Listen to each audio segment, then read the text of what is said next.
زمانے میں ایک شام میں کوئی آدمی تھا، وہ بیچارہ بہت غریب ہو گیا. بولو بیچارہ بہت غریب ہو گیا. کھانے کے لالے ہو گئے، گھر کے لالے ہو گئے، بیوی پریشان، بچے پریشان، اس کی بیٹیاں پریشان، اور اس کے سر پہ قرض چڑھتا گیا. آخر میں وہ پریشان ہو گیا. کہاں رہتا تھا؟ ملک شام، سیریا میں رہتا تھا. ایک دن اس نے سوچا کہ یہاں میرا کچھ بنے گا نہیں، مجھے مدینہ جانا ہوگا. اس وقت مدینے میں سب سے بڑے بادشاہ خلیفۃ المسلمین حضرت ابو بکر صدیق. بولو کون؟ حضرت ابو بکر. وہ شام کا رہنے والا غریب آدمی ہے، بچیوں کی شادی کرانا ہے، قرضے میں ڈوبا ہے، گھر میں روٹی نہیں ہے، گھر میں کپڑا نہیں ہے. وہ بیچارہ معلوم نہیں کوئی دبلی ابلی اونٹ کے اوپر بیٹھا، اور اونٹ پر بیٹھ کر بیچارہ شام سے چلا. شام یعنی سیریا سے معلوم نہیں کتنے دن اور کتنے راتوں کا سفر کر کے بولو کہاں پر پہنچ گیا؟ مدینہ پہنچا. اب مدینہ پہنچا سیدھے حضرت ابو بکر کے گھر پر. بولو سیدھے حضرت ابو بکر، کیونکہ اس وقت مدینے میں سب سے بڑے بادشاہ کون تھے؟ حضرت ابو بکر. خلیفۃ المسلمین کون تھے؟ حضرت ابو بکر. امیر المومنین کون تھے؟ حضرت ابو بکر. تو وہ سیدھے آیا حضرت ابو بکر کے گھر کا دروازہ ماشاءاللہ بڑا دروازہ تھا. اس نے دروازہ کھٹکھٹایا اور دروازہ دیکھ کر سوچنے لگا اتنا بڑا دروازہ ہے، حضرت ابو بکر کے پاس کتنا پیسہ ہوگا اور پورے مدینے کی دولت ان کے پاس ہوگی، میرا تو کام ہی ہو جائے گا. اب انہوں نے سننا وہ حضرت ابو بکر کا دروازہ کھٹکھٹایا. حضرت ابو بکر نے دروازہ کھولا. کون؟ تو انہوں نے کہا السلام علیکم. وعلیکم السلام. پھر کہا میں تو کہاں سے آیا ہوں؟ سیریا، شام سے آیا ہوں. اور روٹ کر کہنے لگا میں بہت غریب ہوں، میری جوان بیٹیاں ہیں، میرے گھر میں کھانے کے لالے پڑے، میری بیوی تڑپتی، میرے بچے تڑپتے. وہاں ملک شام میں میری کوئی مدد نہیں کیا. کسی نے مجھے مشورہ دیا کہ مدینہ چلے جاؤ، ابو بکر تمہاری مدد کریں گے. تو آپ تو ابو بکر ہے، آپ تو سارے مسلمانوں کے خلیفہ ہے، آپ میری مدد کریں، مجھے کچھ مدد کرے تاکہ میں شام میں جاؤں، واپس سیریا جاؤں، اپنے بیوی بچوں کو کھلاؤں پلاؤں اور کوئی دھندا کاروبار کروں، آپ میری مدد کریں. تو حضرت ابو بکر نے دروازے پر سب سنا تو کہا آؤ گھر میں آ جاؤ. گھر میں آئے تو دیکھا کوئی فرنیچر ہی نہیں، گھر میں صرف چٹائی بچھی ہوئی ہے. تو وہ کہنے لگے آپ کا گھر ہے، آپ مسلمانوں کے بادشاہ ہیں. حضرت ابو بکر نے کہا تو کس کے دروازے پر آ گیا؟ میرے دروازے پر آیا. آج تیسری صبح اللہ کی قسم مجھے کھانے کو کچھ نہیں ملا ہے. آج تیسری صبح مجھے کھانے کو کچھ نہیں ملا. یہ تو بڑا عجیب معاملہ ہو گیا کہ فقیر کے دروازے پر آ گیا. میں فقیر کے دروازے پر آ گیا. میرے بھی تیسری صبح ہے، میرے کھانے کو کچھ نہیں. وہ میری بیوی اندر رو رہی ہے، میری بیوی کو بھی کھانے کو کچھ نہیں، میرے بچوں کو کھانے کو کچھ نہیں. میں بھلے بادشاہ ہوں، امیر المومنین ہوں، خلیفۃ المسلمین ہوں، لیکن میں بھی امانت دار ہوں نا، میں ایسے ویسے پیسے تو نہیں لے سکتا. تو وہ جو آئے تھے وہ کہنے لگے میں تو بہت امید سے آیا تھا، آپ کے پاس تو کچھ بھی نہیں. حضرت ابو بکر نے فرمایا، اے سننا، بولنا سبحان اللہ بولنا. حضرت ابو بکر نے فرمایا میرے پاس کچھ نہیں، عثمان کے پاس چلے جاؤ، جو تم مانگو گے عثمان تمہیں دے دیں گے. بولو سبحان اللہ. کن کے پاس چلے جاؤ؟ حضرت. تو کہنے لگے آپ کچھ لکھ کر دو نا، میں تھوڑی پہچانتا ہوں حضرت عثمان کون ہے، آپ کچھ لکھ کر دو، میں جا کر بتاؤں گا کہ میرے کو ابو بکر. تو حضرت ابو بکر نے کہا لکھوں گا بھی نہیں اور میرا نام بھی مت لینا، وہاں میرے نام لینے کی ضرورت نہیں اور لکھنے کی ضرورت، صرف جا کر اتنا کہہ دینا، سلام کر کے اتنا کہہ دینا میں غریب ہوں، مصطفیٰ کا غلام ہوں. حضرت عثمان سنتے ہیں کہ مصطفیٰ کا غلام ہے، جو ہوتا ہے لٹا دیتے ہیں. بولو سبحان اللہ. اب وہ غریب کہاں سے آئے تھے؟ سیریا سے. چلے پوچھتے حضرت عثمان کے گھر پر پہنچے. اب جیسے حضرت عثمان کے دروازے پر آئے تو دیکھا حضرت عثمان تو اپنے بچوں کو ڈانٹ رہے. اب بھائی حضرت عثمان کے جو بچے ہوں گے نا، حضرت عثمان بچوں کو ڈانٹ رہے، زور سے ڈانٹ رہے کہ میرے بچوں، ایک دن دودھ پینے کا صبح ناشتے میں، اور ایک دن شہد پینے کا، اور ایک دن کھجور کھانے کا. اے میرے بچوں تم کو کیا ہو گیا؟ تم تو دودھ بھی پیتے ہو، شہد بھی پیتے ہو، کھجور بھی کھاتے ہو، یہ سب ساتھ میں کیوں کرتے ہو؟ اب یہ تو دروازے پر ہے. سوچا ہو یہ تو بچوں کو ڈانٹتے ہیں کہ دودھ کائے کو پیتے ہو، شہد کائے کو پیتے ہو، یہ مجھے کیا دیں گے. لیکن سوچا کہ چلو جائے تو صحیح. دروازہ کھٹکھٹایا. حضرت عثمان نے دروازہ کھولا. السلام علیکم. وعلیکم السلام. حضرت عثمان نے کہا آؤ بیٹھو.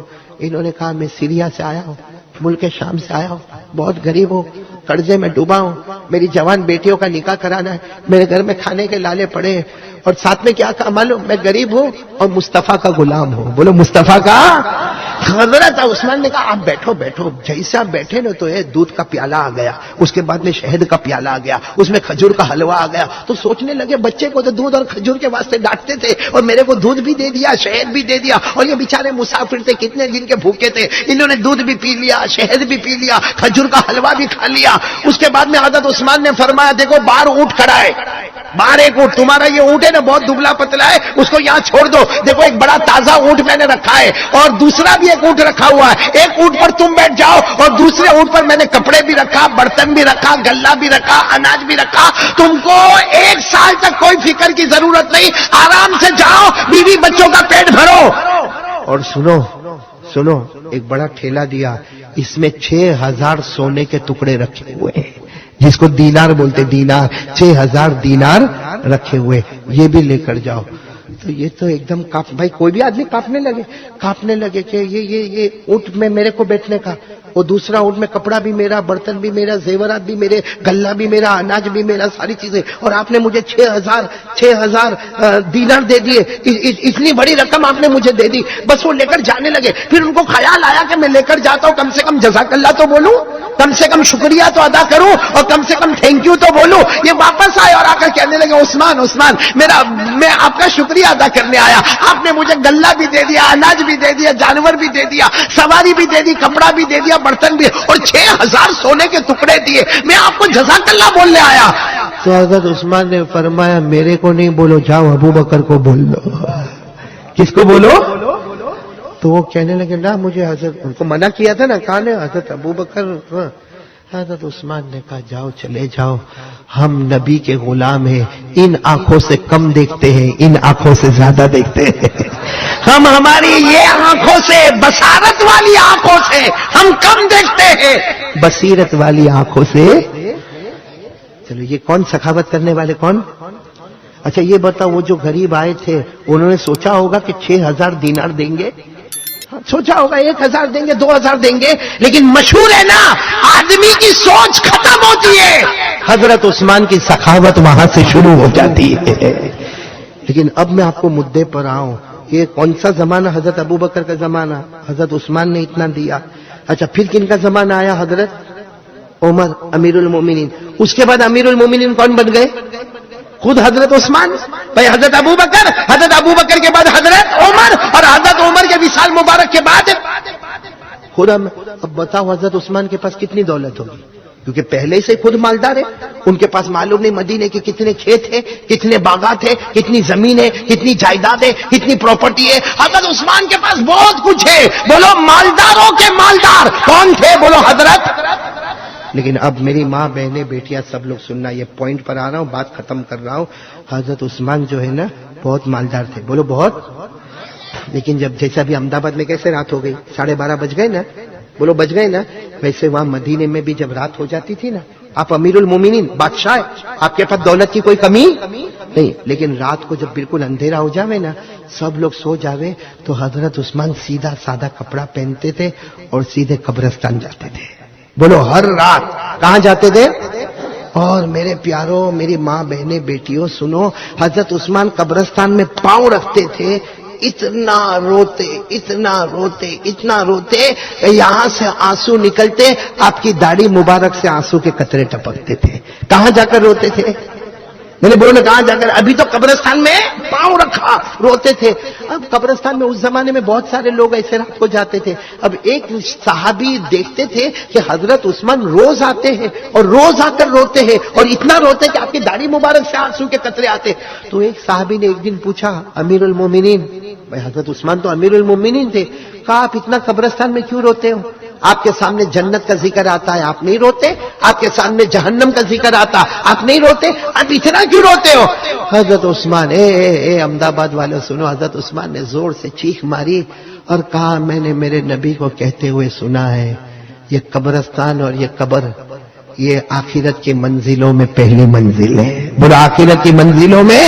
اور حضرت عثمان کہتے ہیں, میرے نبی نے فرمایا, جو یہ منزل میں بچ گیا وہ ہر منزل میں, اور جو یہ منزل میں پکڑا گیا نا, تو یہاں کا عذاب بہت خطرناک ہے.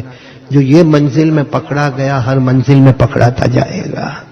تو میرے پیارو, یہ حدیث آپ نے سنی, حضرت عثمان نے کیا فرمایا؟ قبر آخرت کی منزلوں میں پوری حدیث پاک لکھی، کان اذا وقف على قبر بكى حتى تبل لحيته فقيل له تذكر الجنة والنار فلا تبكي وتبكي من هذا، فقال عثمان رضي الله تعالى عنه سمعت رسول الله صلى الله عليه وسلم يقول ان القبر اول منزل من منازل الاخرة فإن نجا منه فما بعده أيسر منه وإن لم ينجو منه فما بعده أشد منه۔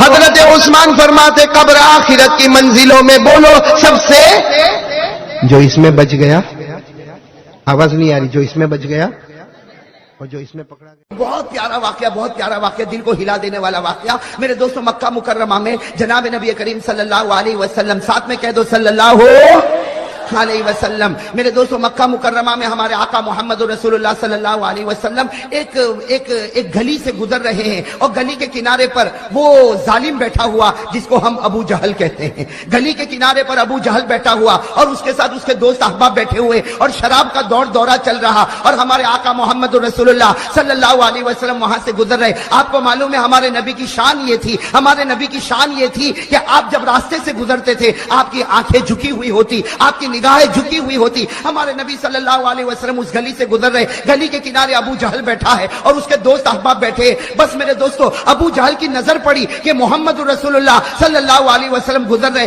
بس اس نے گالیاں بکنا شروع کی، بےہودہ باتیں کرنا شروع کی، اور بولتے بولتے اس نے کہنا شروع کیا، او انظروا الی محمد، ارے دیکھو یہ محمد جا رہا، یہ کہتا کہ میرے اوپر قرآن اترتا ہے، یہ کہتا ہے کہ آسمان سے اللہ اس سے باتیں کرتے، یہ کہتا ہے کہ جبرائیل اس کے پاس آتے ہیں، ارے یہ تو ایک انسان ہے اور مکہ میں پیدا ہوا، مکہ میں پیدا ہونے والے کے اوپر قرآن کیوں اترنے لگا، اللہ کیوں باتیں کرنے لگا، اور آسمان سے فرشتہ کیوں اترنے لگا، یہ کہہ کر زور زور سے ہنسنے لگا۔ ابو جہل بھی ہنسے، اس کے دوست بھی ہنسے، لیکن قربان جاؤ ہمارے آقا محمد رسول اللہ صلی اللہ علیہ وسلم نے کوئی جواب، اس لیے کہ قرآن بھی یہی کہتا ہے کہ جاہل کچھ بولے تو جواب مت دے، بھئی جاہل کچھ بولے تو جواب۔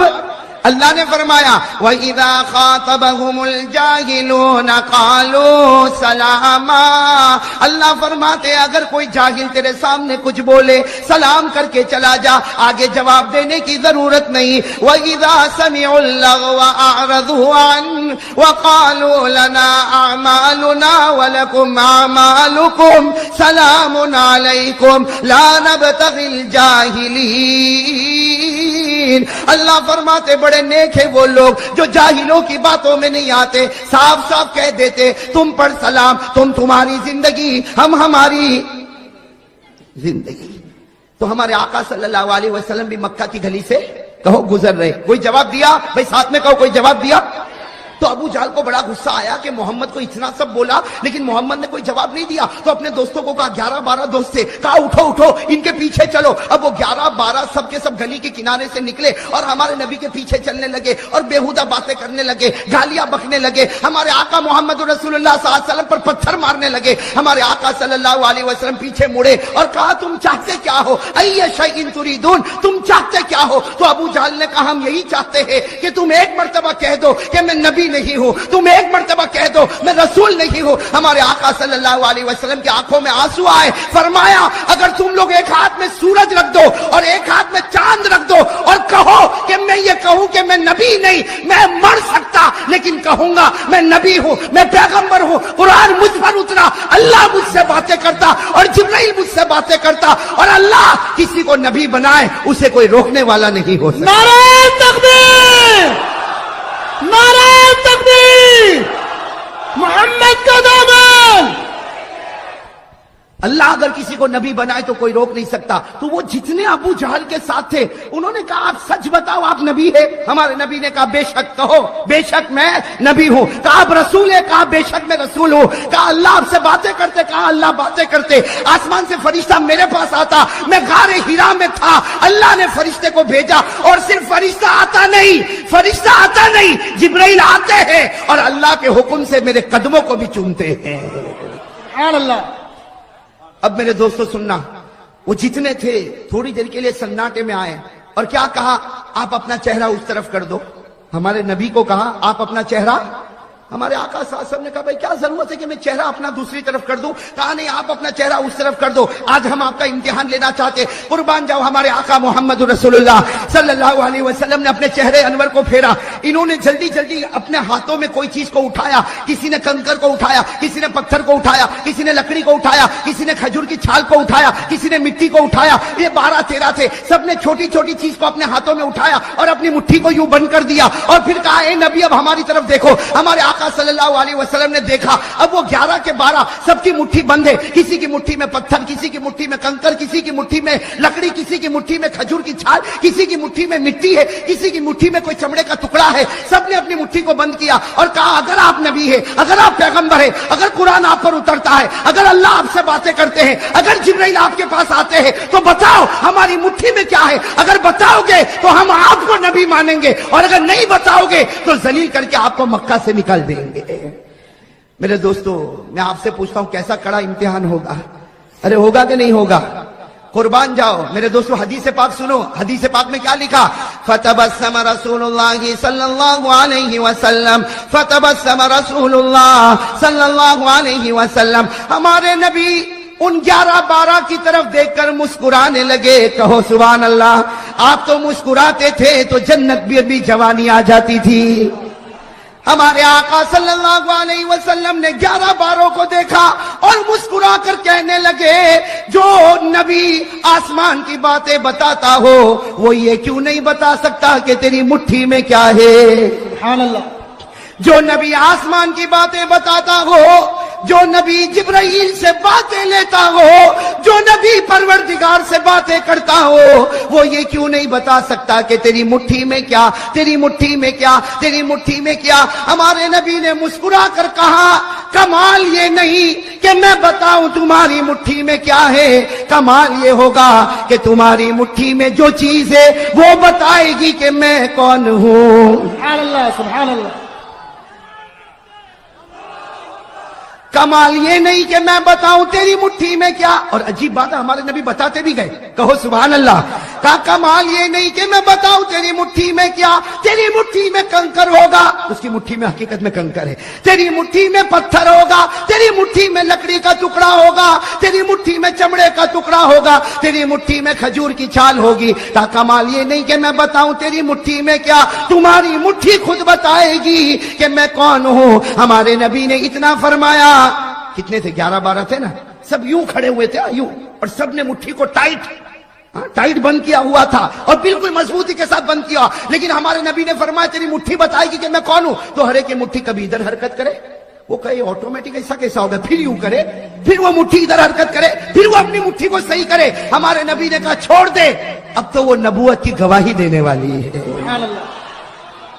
اب تو وہ نبوت کی گواہی دینے والی۔ میرے دوستو، ہمارے نبی نے صرف اتنا کہا، ہر مٹھی کے اندر سے آواز آئی۔ میرے احمد آباد کے بھائیوں، دل کھول کر وہ آواز بتاؤ جو آواز ہر مٹھی میں سے آئی ہے۔ کیا آواز آئی؟ اشہد ان لا الہ الا اللہ واشہد ان محمد رسول اللہ۔ ہر مٹھی نے کہا ہم گواہی دیتے کوئی معبود نہیں مگر اللہ، اور یہ اللہ کا رسول ہے۔ اور ہر مٹھی سے آواز آئی، جس نے محمد کا دامن پکڑا وہ جنتی بن گیا، جس نے محمد کا دامن چھوڑا وہ جہنمی بن گیا۔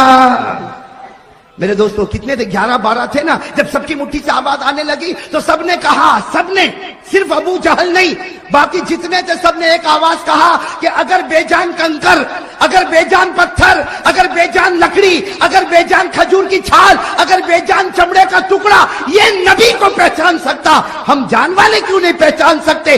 12 کے 12 نے ایمان قبول کر لیا۔ نعرہ تکبیر، نعرہ تکبیر، محمد کا دامن۔ لیکن ایک نے ایمان قبول نہیں کیا، کون؟ ابو جہل نے ایمان قبول نہیں کیا۔ تو ہمارے آقا محمد رسول اللہ صلی اللہ علیہ وسلم کی آنکھوں میں آنسو آ گئے۔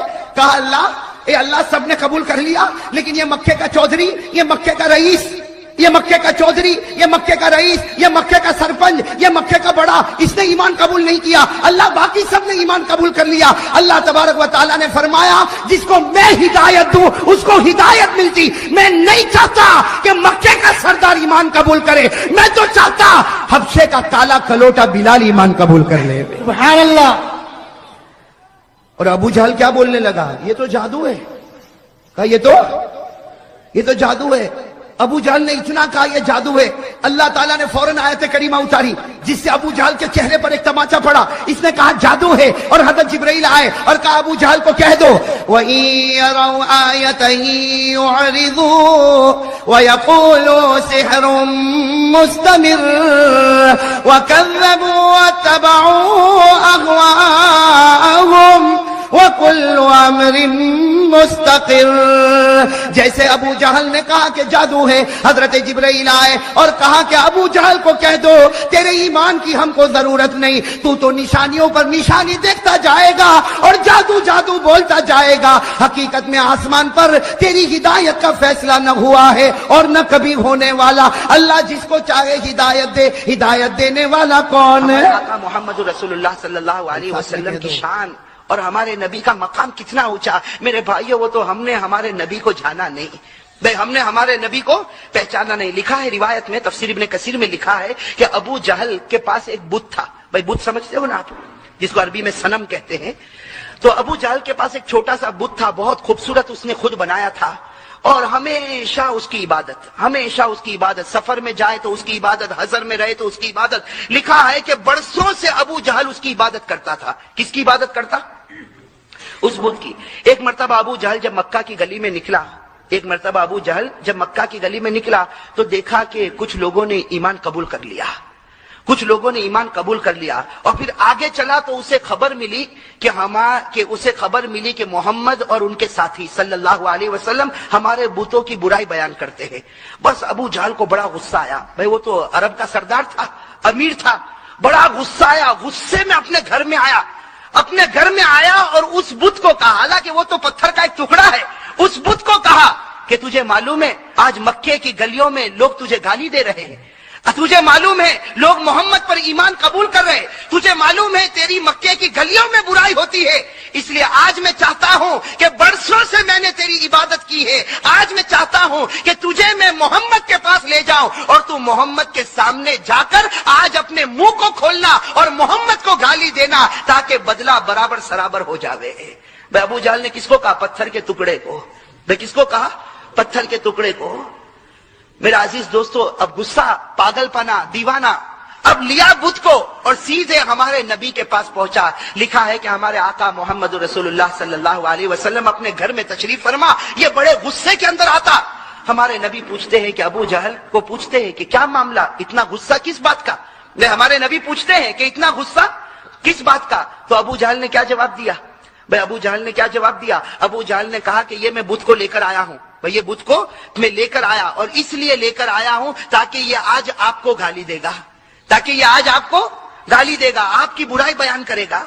میرے بھائیوں، روایت میں لکھا کہ ہمارے نبی مسکرائے، بھئی ہمارے نبی مسکرائے اور ابو جہل بڑے غصے میں اس بت کو کہتا جلدی گالی دینا شروع کر۔ لکھا ہے روایت میں کہ اس بت نے ہلنا شروع کر دیا۔ بھئی اس بت نے ہلنا، کبھی دائیں طرف جھکا، کبھی بائیں طرف جھکا۔ اب ابو جہل جیسے دیکھا وہ بت ناچتا، اس نے بھی ناچنا شروع کر دیا۔ ابو جہل نے بھی ناچنا شروع کر دیا کہ اب میرا بت بولے گا۔ لکھا ہے کہ تھوڑی دیر میں اس بت کے اندر سے آواز آئی، تو کیا آواز آئی؟ اشہد ان لا الہ الا اللہ واشہد ان محمد رسول اللہ۔ اور پھر کیا کہا اس بت نے، وہ سننا میرے بھائیو۔ اس بت نے کہا قد افلح من زکا محمدا وقد خاب من دسا محمدا۔ اس بت نے کہا وہ مومن کامیاب ہو گیا جس نے محمد کی پیروی کی، اور وہ ہار گیا جس نے محمد کے دل کو توڑ دیا۔ میرے عزیز دوستو، اب ابو جہل کو بڑا غصہ آیا، اس لیے کہ یہ تو پورا معاملہ الٹا ہو گیا نا۔ ابو جہل کو غصہ آیا، اس بت کو اٹھایا اور اٹھا کے زور سے پٹک دیا۔ بھئی اپنے ہی خدا کو پٹک دیا نا۔ تو قرآن کریم نے کتنے اچھے انداز میں کہا. قرآن کریم نے کیا کہا؟ ارأیت من اتخذ الہہ ہوا وَأَضَلَّهُ اللَّهُ عَلَىٰ عِلْمٍ. اللہ تبارک و تعالیٰ نے فرمایا کہ ارے اس پاگل کو دیکھو، اس نے خدا اس کو بنایا جو اس کی مرضی کے مطابق چلے. میں خدا اس کو بنایا جو اس کی مرضی کے مطابق چلے. جب تک اس کی مرضی چلتی تھی یہ بت کے سامنے جھکتا تھا، آج اس کی مرضی ختم ہو گئی تو اسی بت کو توڑ کے ختم کر دیا. حضرت حذیفہ صاحب سر رسول اللہ کی صلی اللہ علیہ وسلم، یعنی اللہ کے رسول کے سارے بھیدوں کو جاننے والے. بولو کون؟ حضرت. ایک مرتبہ کیا ہوا معلوم؟ حضرت حذیفہ کو اللہ کے رسول بلائے اور کہا قیامت تک آنے والے ان کے نام لکھ دو جن کی زبان پر کلمہ ہوگا دل میں کلمہ نہیں ہوگا، جس کو منافق کہتے. کیا کہتے؟ تو حضرت حذیفہ کو پوری فہرست دے دی، قیامت تک آنے والوں کی فہرست. بولو ہمارے نبی نے کن کو دی؟ حضرت حذیفہ کو دی. ہمارے نبی صلی اللہ علیہ وسلم نے حضرت حذیفہ کو دی، پوری فہرست دے دی کہ قیامت تک آنے والے مرد، قیامت تک آنے والی عورتیں دیکھ لو جن کی زبان پر کلمہ ہوگا لیکن دل میں ایمان نہیں ہوگا، وہ منافق ہوں گے. اب سننا، یہ بات تو ہو گئی. اب میرے پیارو آپ کو معلوم ہے ایک زمان آیا حضرت عمر بادشاہ بنے. بولو کون بادشاہ بنے؟ ابھی ہمارے صدر محترم، میں وہاں کمرے میں بیٹھ کے سن رہا تھا، حضرت مفتی یحییٰ صاحب دامت برکاتہم، اللہ ان کے عمر میں برکت عطا فرمائے. یہ حضرت عمر رضی اللہ تعالیٰ عنہ کے بارے میں جو باتیں بتا رہے تھے میرا دل وہاں سے اتنا خوش ہو رہا تھا. تو وہی حضرت عمر بادشاہ، اور حضرت عمر اتنے بڑے بادشاہ 22 لاکھ مربع میل پہ اکیلے حکومت کرنے والے. بولو کون؟ سبحان اللہ. اور حضرت عمر کے بارے میں ایک بات سنو گے تو آپ کی عقل حیران ہوگی. حضرت عمر جب کسی گلی میں ایسے داخل ہوتے تھے نا مدینہ میں، یہاں سے اللہ کے رسول صلی اللہ علیہ وسلم آتے تھے تو ہمارے نبی مسکراتے تھے. چلو ایک مرتبہ، 2 مرتبہ، 3 مرتبہ، 4 مرتبہ جب حضرت عمر یہاں سے آئے اور اللہ کے رسول آئے تو اللہ کے رسول مسکرائے. ایک دن حضرت عمر نے پوچھا اللہ کے رسول میرے کو سمجھ میں نہیں آتا، میں جب بھی گلی میں داخل ہوتا ہوں، آپ بھی گلی میں داخل ہوتے، آپ مجھے دیکھ کر مسکراتے کیوں ہے؟ ما یضحکک یا رسول اللہ، اللہ کے رسول ہنسنے کی اور مسکرانے کی وجہ کیا؟ ہمارے نبی نے مسکراتے ہوئے فرمایا عمر ہنسو نہ تو کیا کرو، تو جس گلی میں قدم رکھتا ہے شیطان وہاں سے بھاگ جاتا ہے. سبحان اللہ، سبحان اللہ. تو جس گلی میں قدم رکھتا ہے بولو شیطان وہاں سے بھاگ جاتا ہے. اور ہم جس گلی میں قدم رکھتے ہیں شیطان آ جاتا ہے. آ جاتا ہے. My brother how are you, ہماری خیر خیریت بھی پوچھتا ہے. تو اب سننا، حضرت عمر بادشاہ بن گئے. بولو امیر المومنین. کون؟ حضرت عمر. اچھا، مدینے پاک میں کسی کا سننے جیسی بات ہے، ایمان کتنا ضروری ہے. مدینے پاک میں کسی کا انتقال ہوا. بولو مدینے پاک میں کسی کا انتقال ہوا، اور وہاں قاعدہ تھا کہ جب انتقال ہو جائے، بالکل جنازہ تیار ہو جائے تو اعلان کرنے والا اعلان کرتا امیر المومنین عمر رضی اللہ تعالیٰ عنہ تشریف لائیے اور آ کے جنازے کی نماز پڑھائیے. اب وہ جنازہ تیار ہو گیا، اعلان ہوا کہ امیر المومنین آپ اپنے کمرے میں ہیں، جنازہ تیار ہے، صفیں لگ گئی ہے، آپ آئیے اور جنازے کی نماز پڑھائیے. حضرت عمر رضی اللہ تعالیٰ عنہ اپنی چادر کو سمیٹ کر اپنے کمرے سے نکلے، نماز پڑھانے کے لیے نکلے. راستے میں حضرت حذیفہ، کون؟ حذیفہ دھیرے سے کہتے ہیں امیر المومنین، امیر المومنین ادھر آؤ نا، ادھر آؤ. حضرت عمر گئے وہاں پر، کیا ہوا؟ کہا مت جنازے کی نماز پڑھاؤ، یہ مومن نہیں ہے، منافق ہے. یہ جو جنازہ ہے بولو مومن، اس کی زبان پر کلمہ تھا، دل میں کلمہ. میرے پاس جو لسٹ ہے نا اس لسٹ میں ان کا بھی نام ہے.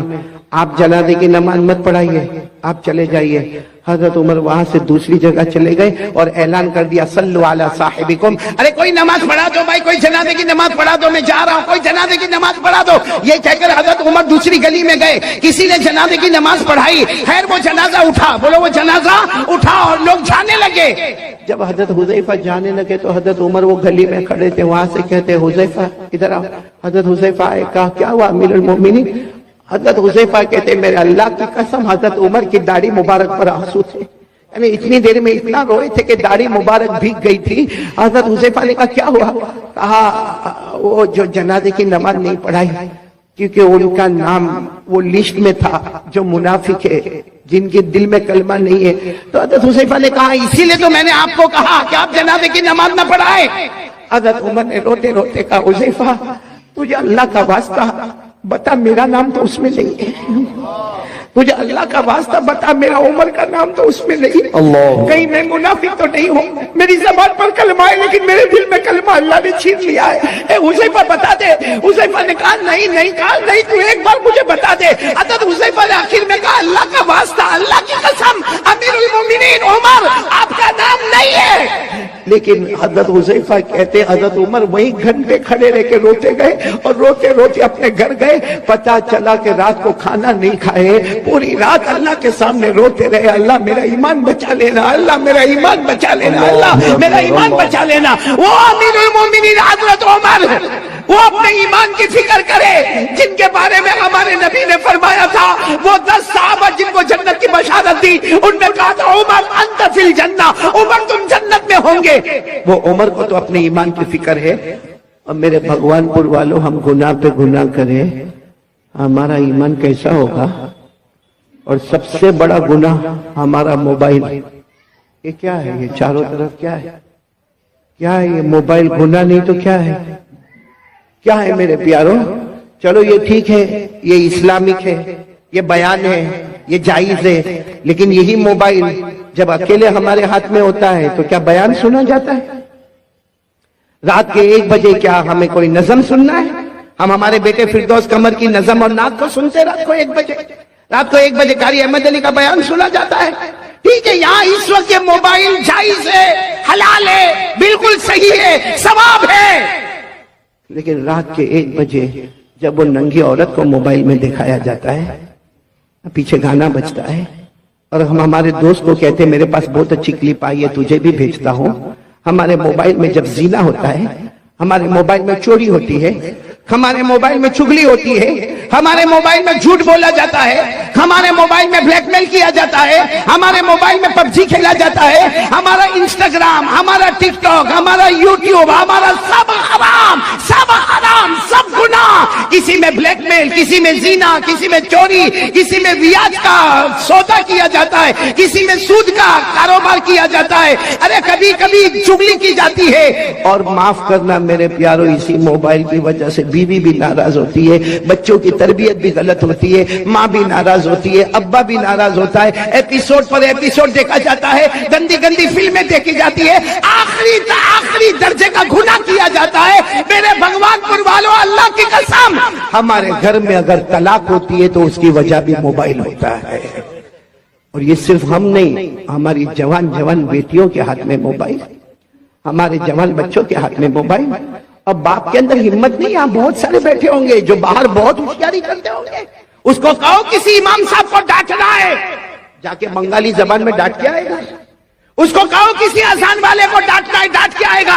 ارے کہہ دو اس کو یہ جلسے والے کو ڈانٹنا ہے تو ڈانٹ کے آئے گا، مگر تیرا بیٹا تیرے سامنے حرام کام موبائل پر کرتا ہے، تیری جوان بیٹی رات کو موبائل پر حرام کام کرتی ہے، کیوں تو روک نہیں سکتا؟ کیوں نہیں روک سکتا؟ اس لیے کہ جب باپ خود ایسا کرتا ہے تو بیٹے کو کیا روکے گا؟ جب باپ خود موبائل پر، بیوی بیچاری انتظار کر رہی ہے کہ میرا شوہر کام سے آئے گا، وہ بیچاری پورا دن کپڑے دھونے کا کام، برتن مانجنے کا کام، بچوں کو اسکول بھیجنے کا کام، بچوں کو مدرسے بھیجنے کا کام۔ اب شوہر آیا اتنی ہڑبڑاہٹ بتائے گا، تھکایا آیا ہے، ہاتھ منہ دھوئے گا، کھانا کھائے گا، بیوی ادھر چہرہ رکھی اور یہ اپنے موبائل پر بزی ہے، رات کو 1-1, 2-2, 2:30 بجے تک موبائل پر، اور پھر کہتا میری طبیعت بہت تھکی ہوئی ہے۔ یہ تھکاوٹ دور کی جا رہی ہے کہ تھکاوٹ بڑھائی جا رہی ہے؟ Waste of time, waste of money اور ویسٹ آف انرجی، یہ ہے ہمارا موبائل کا خلاصہ۔ ٹائم بھی برباد، پیسہ بھی برباد، اور ہماری طاقت بھی برباد۔ یہ موبائل کے آنے کے بعد بیٹے فردوس، میں قسم کھا کر کہوں گا ہمارے بھگوان پور کے جوانوں، جوانی میں قدم رکھنے سے پہلے بڑھاپا ہمارے پاس آ گیا ہے۔ ابھی ہم نے جوانی میں قدم نہیں رکھا ہے۔ اور اگر کوئی مجھے پوچھے اصل جوانی کی عمر کون سی ہے، حافظ ابن حجر عسقلانی رحمت اللہ علیہ جو بخاری شریف کی گائیڈ لکھتے ہیں، وہ لکھتے ہیں کہ جنت میں سب کی عمر ہوگی 32۔ کتنی ہوگی؟ 32۔ اس کا مطلب اصل جوانی شروع ہوتی ہے 32 سے 40۔ بولو 32 سے 40۔ یا تو 22 میں کمر دکھتی ہے، پاؤں دکھتے ہیں، لڑکھڑاتے ہوئے چلتا ہے، کیوں؟ کیونکہ گناہ کر کے میرے پیارو ایک بات بتاؤ, آپ ناراض تو نہیں نا, سنیں گے نا میری بات؟ ہم گناہ کرتے ہیں, سچ بتانا, ہم گناہ کرتے ہیں. کبھی ہم نے یہ سوچا کہ اللہ نے جہنم بھی بنائی ہے؟ سوچا ہم نے کبھی؟ گناہ کرے گا بھائی, آئے زنا ہو رہا ہے, ہمارا کاروبار 101% حرام, ہمارا سود کا کاروبار, ہمارا ریاض کا کاروبار, ہم دارو پیے, ہم مٹکے چلائے, ہم جوا کھیلے, ہزاروں گناہ کرے, اللہ کو حاضر ناظر رکھ کر بولنا خراب نہیں ماننا. ہم نے کبھی جہنم کے بارے میں سوچا؟ جی نہیں. بولو سوچا, کبھی یہ سوچا کہ اللہ میں یہ گناہ کرنے جا رہا ہوں, اللہ میں یہ کاروبار کروں گا, لیکن اللہ اس میں ریاض ہے, اللہ اس میں سود ہے, اللہ اس میں ربا ہے, اللہ اس میں بہت بڑا گناہ ہے, سود ہے, سودی کاروبار ہے, اللہ جہنم میں کیا ہوگا؟ کبھی نہیں سوچا. بس آنے دو, پیٹ میں آنے دو, حلال ہے تو بھی آنے دو, حرام ہے تو بھی آنے دو. دارو بھی پیتا گیا, مٹکا بھی کھیلتا گیا, جوا بھی کھیلتا گیا, میرے دوستوں عیاشی کرتا گیا. کبھی جہنم کے بارے میں سوچا؟ جی نہیں. کہ جہنم بھی تو آنے والی ہے نا. میں اس وقت جو حالات ہیں نا, اس لیے جنت پہ بات نہیں کر رہا ہوں, بہت پتے کی بات کہہ رہا ہوں. آپ سب نے ایک بادشاہ کا نام سنا ہوگا, یہ میں بتا رہا ہوں کہ ہم نے کبھی جہنم کے بارے میں سوچا نہیں. ایک بہت بڑے بادشاہ گزرے ہیں, حضرت ہارون رشید. ساتھ میں بولو کون؟ حضرت ہارون رشید. ان کی بیوی کا نام زبیدہ. دونوں میں بہت محبت, بولو دونوں میں, اور دعا کرو کہ اللہ ہر میاں بیوی میں محبت عطا فرمائے. بولو آمین. حضرت ہارون رشید بادشاہ ہے, اور اتنے بڑے بادشاہ ہے کہ حضرت ہارون رشید کبھی کبھی آسمان کی طرف دیکھ کر کہتے تھے, اے پانی تجھے برسنا ہے تو مشرق میں برس جا, اے پانی تجھے برسنا ہے تو مغرب میں برس جا, جہاں بھی تو برسے گا وہاں ہارون رشید کی حکومت پائے گا. ماشاءاللہ, سبحان اللہ. بڑے بادشاہ. پھر ایک مرتبہ بولو کون بڑے بادشاہ؟ حضرت ہارون رشید. اور ان کی بیوی کا نام کیا؟ بولو ان کی بیوی کا نام زبیدہ. بھائی واقعے کو برابر سنو, توجہ سے سننا. تو بھائی بادشاہ ہے, ایک دن بیوی کے ساتھ مشورہ ہوتا ہے, چلو دریا کنارے واکنگ, دریا کنارے واکنگ, ٹہلنے جاوے, تھوڑا پاؤں الگ الگ کرے اور تھوڑا جائے. تو بیوی کی عادت ہوتی ہے کہ میں تھوڑا تیار ہو کر آتی ہوں, آپ تھوڑا آگے بڑھے. وہ بیوی بھی شریعت کی پابند, حجاب والی, پردے والی, کہا میں اپنا پردہ صحیح کر کے آتی ہوں, آپ آگے بڑھے. اب حضرت ہارون رشید آگے اور پیچھے کون آ رہی ہے؟ بولو بیوی زبیدہ. معاملہ کیا ہوا معلوم؟ حضرت ہارون رشید جا رہے, دریا کنارے ایک اللہ کے ولی بیٹھے ہوئے. بولو سبحان اللہ. سبحان اللہ. اللہ کے ولی کا نام بہلول. بولو کیا نام؟ بہلول. حضرت بہلول. ساتھ میں بولو کیا نام؟ حضرت بہلول. اللہ کے ولی ہے, درویش ہے, ایک فقیر ہے اللہ کے ولی. وہ کیا کر رہے معلوم؟ ہاتھ میں لکڑی کا ٹکڑا ہے, اس کو ریت پہ ایسے گھما رہے. ریت ہے نا, ریت جیسے زمین, اس پہ گھما رہے. تو حضرت ہارون رشید دور سے سمجھ گئے مجذوب آدمی ہے, اللہ کا ولی آدمی ہے. آئے اور آ کر کہا السلام علیکم. وہ حضرت بہلول نے کہا وعلیکم السلام. تو حضرت ہارون رشید تو بادشاہ سے کہا یہ کیا کر رہے ہو, زمین پہ ایسے لکڑی سے کیا کر رہے ہو؟ کہا میں گھر بنا رہا ہوں. بولو سبحان اللہ. کیا بنا رہا ہوں؟ گھر بنا رہا ہوں. تو حضرت ہارون رشید کو مذاق سوجا, کیونکہ یہ گھر بنا رہا ہے, ایسے گول کوئی لکڑی گھما کے گھر بناتا. تو حضرت ہارون رشید بادشاہ تھے, کہنے لگے یہ گھر کوئی خریدے گا تو کیا ملے گا؟ اللہ اس کے بدلے جنت دے دے گا. ماشاءاللہ, سبحان اللہ. تو ہارون رشید نے کہا گھر کتنے کا ہے؟ کیونکہ ابھی تو بنا بھی نہیں ہے, خالی گول گول گھما رہے ہو, کتنے کا ہے؟ تو اس نے کہا, حضرت بہلول اللہ کے ولی نے کہا 1 دینار. کتنا؟ یعنی ایک سونے کا ٹکڑا, جیسا ہمارے یہاں چاندی کا سکہ ہوتا, سونے کا ٹکڑا ایک. تو ہارون رشید مسکراتے چلے گئے کہ کیسی بے وقوفی کی بات ہے, کتنی بے وقوفی کی بات ہے. ایک تو لکڑی کے ذریعے سے مٹی کے اوپر گول گول کرنا, اور پھر کہنے کا گھر بنانا, اور اس کے بدلے میں اللہ جنت دے گا, اور 1 دینار دینے کا. حضرت ہارون رشید مسکراتے ہوئے چلے گئے. بولو پیچھے کون آ رہی تھی؟ زبیدہ. وہ آئی, وہ بھی پہچان گئے اللہ کے ولی. دور سے کھڑے ہو کر کہا السلام علیکم. وہ اللہ کے ولی نے یوں چہرہ اٹھا کر وعلیکم السلام. تو زبیدہ نے پوچھا کیا کر رہے ہو؟ تو کہا گھر بنا رہا ہوں. کہا یہ گھر بنا رہے ہو؟ کہا اس کے بدلے کیا ملے گا؟ کہا جو لے لے گا اس کو جنت ملے گی. تو بیوی زبیدہ نے پوچھا کتنے کا؟ کہا 1 دینار. زبیدہ نے 1 دینار دیا اور آگے چلی گئی. ہارون رشید بھی گئے لیکن دینار دیا نہیں, اور زبیدہ نے دینار چلے گئے. جو ٹہلنا تھا, واکنگ کرنا تھا, واکنگ کی. بادشاہ تھے, ہارون رشید بادشاہ تھے, اور زبیدہ یوں سمجھو کہ ایک رانی کی طرح رہتی تھی. خیر دونوں رات کو اپنے محل میں چلے گئے. ہارون رشید نے رات کو خواب میں جنت دیکھا. بولو سبحان اللہ. سبحان اللہ. خواب میں اتنی بڑی جنت، یاقوت مرجان لولو موتی، اتنی زبردست جنت، اور اس پر لکھا تھا ہذہ الجنہ لزبیدہ، یہ جنت کس کی ہے؟ زبیدہ کی. زبیدہ کی ہے. تو ہارون رشید وہ جب خواب میں دیکھا نا تو جنت کی طرف دوڑے دروازے پر گئے، اور دروازے پر جا کر کہا جنت کا دروازہ کھولو. کچھ لوگ آئے، کہا تمہاری جنت نہیں ہے، تمہاری بیوی زبیدہ کی جنت ہے. تو کہا میری بیوی کی جنت ہے، مجھے میری بیوی کی جنت دیکھنا ہے. تو دربانوں نے کہا یہاں میاں بیوی کا معاملہ نہیں، یہ جنت کا معاملہ ہے، یہ آخرت کا معاملہ ہے، یہاں میاں بیوی کے رشتے کو نہیں دیکھا جاتا. جاؤ یہاں سے، زبیدہ آئے گی تو اندر جائے گی، باقی تمہیں جانے کا کوئی حق نہیں. ہارون رشید کی آنکھ کھلی، کیونکہ خواب دیکھ رہے تھے. آنکھ کھلی، گھبرا گئے کہ میرے کو جنت میں نہیں جانے دیا. کس کی جنت تھی؟ بولو نا کس کی تھی؟ تو بازو میں ہی سوئی تھی. کون؟ زبیدہ بیوی تھی. اٹھایا، زبیدہ اٹھو، زبیدہ اٹھو، جنت کا معاملہ ہے، اٹھو. زبیدہ نے یوں آنکھ کھولا، کہا کیوں اٹھایا؟ میں آرام سے اپنے جنت میں گھوم رہی تھی. ارے میں اپنے جنت میں کون سی جنت میں گھوم رہی تھی؟ جو آج میں نے وہ اللہ کے ولی سے خریدا، 1 دینار میں نے جنت خریدا. تو حضرت ہارون رشید نے سر پہ ہاتھ رکھا، ہاں میں نے نہیں خریدا، وہ جنت تو نے خرید لیا. تو ہارون رشید نے کہا کوئی بات نہیں، کل آئندہ کل دیکھیں گے کیا ہوتا ہے. پھر دوسرا دن آیا. بولو کون سا دن آیا؟ دوسرا دن آیا. حضرت ہارون رشید پھر اپنی بیوی زبیدہ کو لے کر چلو دریا پہ ٹہلنے کے لیے جاوے، چلو واکنگ کے لیے جاوے. گئے، صحیح میں اسی جگہ پر اللہ کے ولی کو بیٹھا دیکھا، حضرت بہلول کو. وہی لکڑی ہے اور وہی کیا کر رہے؟ مٹی پر گھما رہے. حضرت ہارون رشید آج تو بہت ادب سے گئے، کہا السلام علیکم. کہا وعلیکم السلام. کہا کیا کر رہے ہو؟ وہ حضرت بہلول نے کہا گھر بنا رہا ہوں. کہا کیا ہوگا؟ کہا جو خریدے گا اللہ اس کو جنت دے گا، جو خریدے گا اللہ اس کو جنت دے گا. تو ہارون رشید خوش ہو گئے کہ چلو آج بھی معاملہ حل ہو جائے گا. کہا اس کی قیمت کیا ہے؟ کہا تمہاری پوری بادشاہت، جتنی تمہاری بادشاہت ہے، مشرق میں، مغرب میں، شمال میں، جنوب میں، جہاں جہاں تمہاری حکومت ہے سب حکومت مجھے دے دو، یہ جنت ملے گی. تو ہارون رشید کوئی ایسی بادشاہ تھوڑی دے دے. ہارون رشید غصے ہوئے اور غصے ہو کر کہا کل تو اس کی قیمت 1 دینار تھی بھائی، کل یسٹرڈے اس کی قیمت 1 دینار، آج پوری بادشاہت. کہا کل تم نے اس کا چمتکار نہیں دیکھا تھا، اس لیے اس کی قیمت 1 دینار تھی. اب تو جنت دیکھ کے آئے ہو اور تم کو اندر بھی جانے نہیں دیا، تم کو دھکیل کے باہر نکال دیا. تو جب بغیر دیکھے تم آتے، بغیر دیکھے آتے تو 1 دینار، اب دیکھ لیا ہے تو اس کی اہمیت بڑھ گئی، اب پوری بادشاہت دینی ہوگی. یہ کہہ کر حضرت بہلول چلے گئے، ہارون رشید واپس آ گئے. لیکن میرے دوستو علماء کرام نے لکھا کہ جنت دیکھا تو اس کا امپورٹنس سامنے آیا. بھائی جنت دیکھا اور دیکھا کہ ہٹا دیا گیا تو امپورٹنس آیا کہ کل جانا پڑے گا.